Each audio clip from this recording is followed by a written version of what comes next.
Now, another famous economist, he looked at this and said, well, maybe there's an addition to that. And his name was Pareto.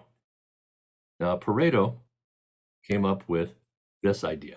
If we could make at least one person better off and nobody worse off, then we also have an improvement. So without trade, you make at least one person better off and nobody worse off, then we also have an improvement. Well, this is true, of course. But what's the problem with this? The problem is it only works if you have unallocated resources.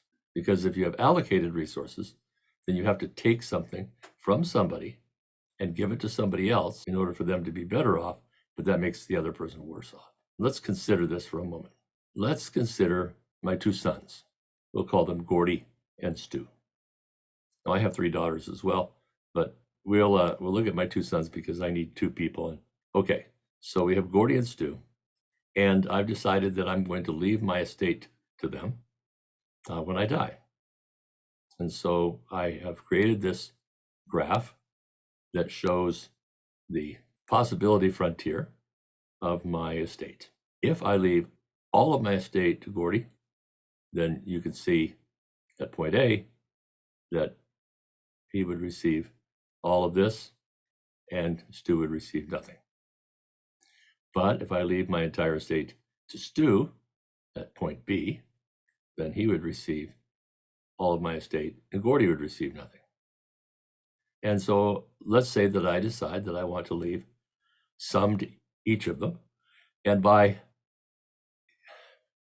leaving them the things that they like most from my estate, I can increase the utility.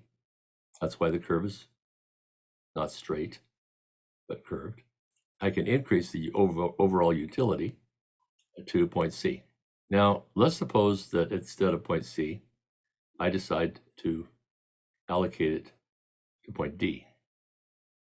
That means Gordy is going to receive most of my estate, and Stu is going to receive less of my estate.